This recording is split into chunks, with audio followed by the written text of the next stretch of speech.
नमस्कार दोस्तों, स्वागत है आपका इस वीडियो में। इस वीडियो के द्वारा आज हम सीखेंगे पीएफ के बारे में। दोस्तों, पीएफ के बारे में हम चर्चा करेंगे, यानी कि पीएफ के कंट्रीब्यूशन के बारे में बात करें, या पीएफ कितने पार्ट में डिडक्शंस होता है एंड इसका स्लैब क्या है। तो आज हम बेसिकली बहुत ही बेसिक तरीके से चर्चा करेंगे, ताकि आप इस वीडियो को यदि आप स्टार्टिंग से लास्ट तक देखेंगे तो आपको पीएफ के बारे में काफ़ी सारी इन्फॉर्मेशन मिल जाएगी, और आपके जो काफ़ी सारे डाउट्स हैं वो काफ़ी हद तक आपके सॉल्व हो जाएंगे, और आपके जो क्वेश्चन है काफ़ी आपको इसको सोल्यूशन मिलेगा दोस्तों।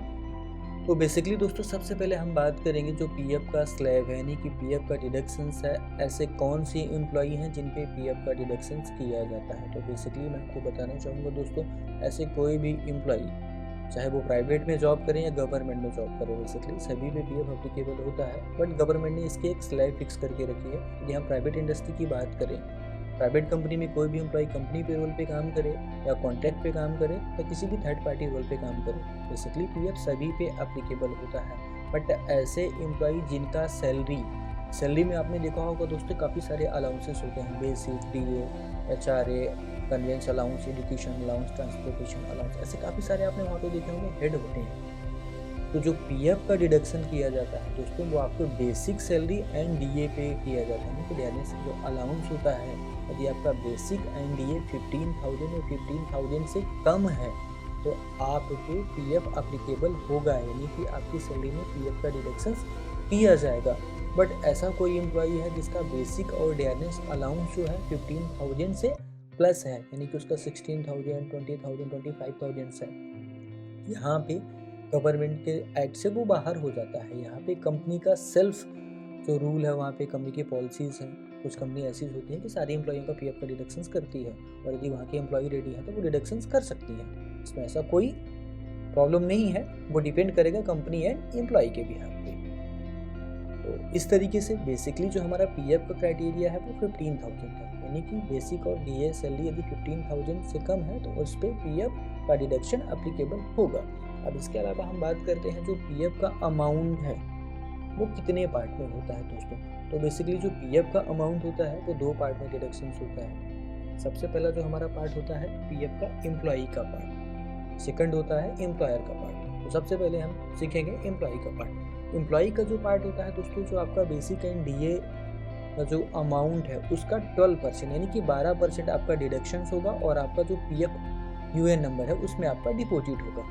बट जो हमारा एम्प्लॉयर का पार्ट होता है, एम्प्लॉयर का भी 12% ही डिडक्शन होता है पीएफ में। बट एम्प्लॉयर के जो 12% अमाउंट होता है उसको 2 पार्ट में अगेन डिवाइड किया जाता है, यानी कि पीएफ एंड पेंशन। तो पेंशन में 12% का जाएगा, वो 8.33 पेंशन अकाउंट में डिपॉजिट हो जाता है, और जो 3.67 बचा हुआ अमाउंट है वो पीएफ में जाता है। तो इस तरीके से दोस्तों जो हमारा एम्प्लॉयर का पार्ट होता है 12%, वो 8.33 पेंशन अमाउंट में जाता है, और 3.67 जो हमारा अमाउंट परसेंट है वो पीएफ के पार्ट में जाता है। सेकंड बात आती है ईडीएलआई एंड एडमिन चार्जेस। जो ईडीएलआई के चार्जेस होते हैं दोस्तों, और एडमिन के चार्जेस होते हैं, 0.5% डिडक्शंस होता है। ये एम्प्लॉयर का ही पार्ट होता है। एम्प्लॉयर जब भी चालान जमा करता है मंथली बेसिस पे, तो उस टाइम पे ये चार्जेस अप्लीकेबल होते हैं दोस्तों।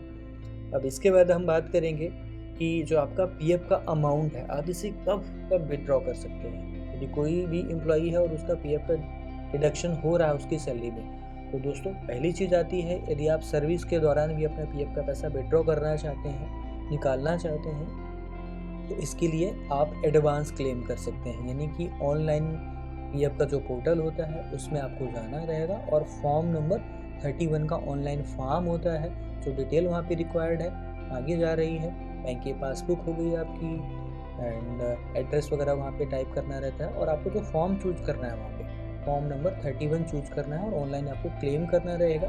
जो गवर्नमेंट का टाइमिंग है 10 to 15 डेज का, उसके अंदर आपका जो पीएफ का सेटलमेंट है, एडवांस क्लेम, वो आपका सबमिट होकर आपके अकाउंट में सबमिट हो जाता है, यदि आपका केवाईसी वगैरह आपने प्रॉपर तरीके से कंप्लीट करके रखा है। तो इस तरीके से आप यदि जॉब कर रहे हैं और उस टाइम पे भी आपको यदि एडवांस क्लेम करना है तो आप कर सकते हैं। सेकंड होता है कि जब आप सर्विस सिलेक्ट करते हैं, यानी कि आप किसी भी कंपनी में काम कर रहे थे और आपका वहाँ पे जो एम्प्लॉयर है, आपने वहाँ से सर्विस सिलेक्ट कर दी है, नौकरी आपने छोड़ दी, और एम्प्लॉयर ने आपका जो वहाँ पे सर्विस डेटा यानी कि लेफ्ट डेट आपका एग्जिट डेट मेंशन कर दिया है, तो इसके बाद आप अपना पीएफ का फुल एंड फाइनल सेटलमेंट कर सकते हैं। यानी कि फॉर्म नंबर 19 अप्लाई करेंगे और जो आपका पीएफ का पैसा डिपॉजिट होगा वो आपका फॉर्म 19 के द्वारा आपका डिपॉजिट पैसा आपके बैंक अकाउंट में ट्रांसफ़र हो जाएगा। उसका टाइमिंग 10 to 15 डेज़ का टाइमिंग लगता है। बट आप यदि फॉर्म नंबर 19 या फॉर्म नंबर 31 अप्लाई करेंगे दोस्तों, तो इसके लिए मस्ट रिक्वायरमेंट है कि आपके पीएफ अकाउंट में आपका केवाईसी कंप्लीट होना चाहिए। केवाईसी में डॉक्यूमेंट आपका पहली चीज़ कि आपका जो आधार कार्ड है वो पीएफ के साथ लिंक होना चाहिए, यानी कि वेरीफाइड होना चाहिए। आपका बैंक अकाउंट आपके केवाईसी में अप्रूव्ड होना चाहिए। सेकंड, आपका पैन कार्ड भी आपके केवाईसी में अप्रूव्ड होना चाहिए। ये सारी चीज़ें आपने कंप्लीट करके रखी है तो आप अपना पीएफ का पैसा विड्रॉ कर सकते हैं। आशा करता हूँ दोस्तों आपको वीडियो पसंद आया होगा। मिलते हैं नेक्स्ट वीडियो में। Thank you.